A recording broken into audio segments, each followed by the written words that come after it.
Hey, how's it going everyone? Today we're going to be working on this Nintendo GameCube Wavebird receiver. So this one in particular is not working with this remote here. So I've tested that the remote works with other receivers, and I know that it's this receiver that's having the issues. Now, right now, they're both set to channel 3. And as you can see here, this one's also on channel 3. Maybe you couldn't see this one too well. Let me see if I can shine the light on it. There you go, number 3. And whenever we move the remote here, we get nothing. So you can see that the light's on, but we're not getting anything on this receiver. So to fix this, it's pretty simple. You normally have to clean out, there's a little component that seems to get corroded over time, and I'm gonna go ahead and demonstrate how to do that. So let's go ahead and open this up and let's get started. So here's the receiver, and this is really an easy fix. There's really just 2 screws that are located down here, and you can open those with a tri-wing screwdriver. Now this is a size 1 or 0. I believe you can open it with either one. But once you remove those 2 screws, you should be able to see the board underneath. It is connected by a cable, and you just have to be careful not to pull too hard when you're removing this plastic. But really this fix, all it entails is just simply cleaning the components and the board with some IPA. Most of the time that receiver component tends to have some corrosion, and that tends to do to resolve most of the issues with these receivers. So here, I should just show you what I'm doing. I'm disconnecting the power cable, and we're gonna expose the components that are underneath.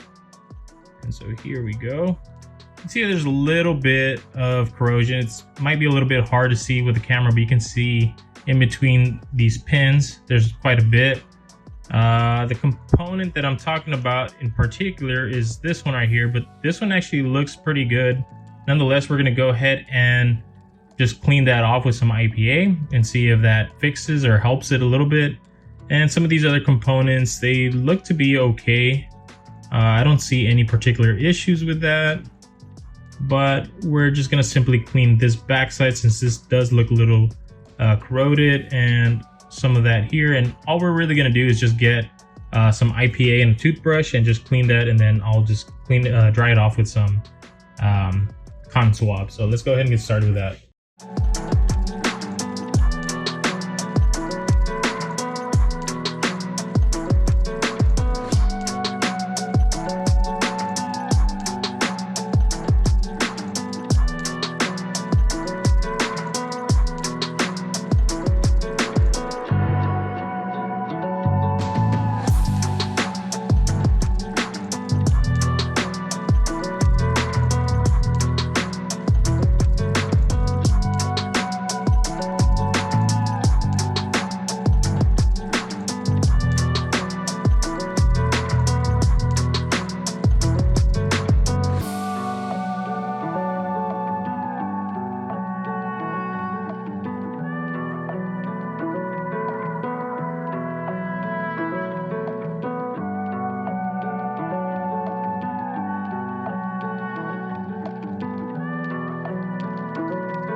So normally when you're disconnecting the motherboard or the housing, this piece gets left behind. So simply you just want to take it off and then make sure that you adjust it. And so there's a little notch that's located, you can see it down here.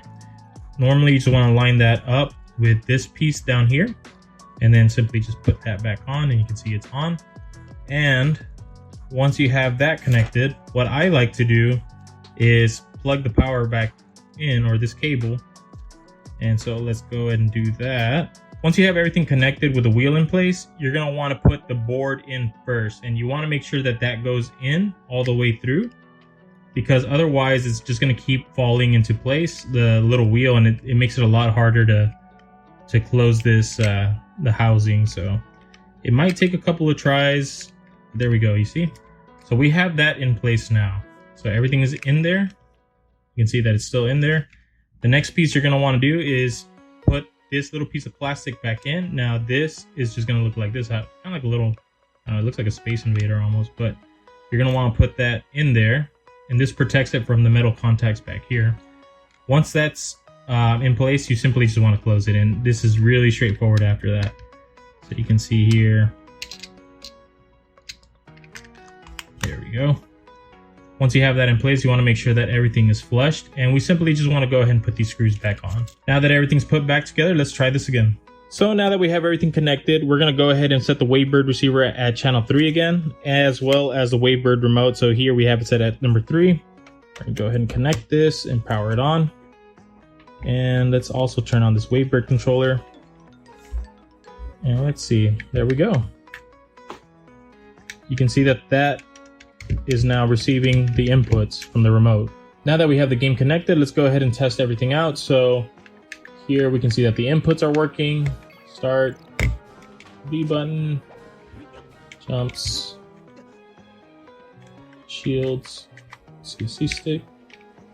Well, C-stick should be working. I don't know if it's just because it's training, but if you see here on the receiver, if I push any direction, it seems to be working. So I'm not terribly concerned about that, as well as the D-pad. I know these are just taunts. Oh, there we go. There's one taunt. But overall, everything seems to be working on this remote. I think I only forgot this. There we go. And so that works as well. So like I mentioned earlier in the video, this is going to be such a short video. Really, it doesn't take much to fix these Wavebird receivers. As you saw, all I did was use a little bit of IPA and an old toothbrush and just cleaned all the components, and that got it back to working condition. So if this is something that you're having an issue with, maybe this is something that you want to try at home. And if you like today's content, please be sure to hit that like button. If you're new to the channel, please be sure to hit that subscribe as I release more content. Thank you all for watching. I'll catch you all next time.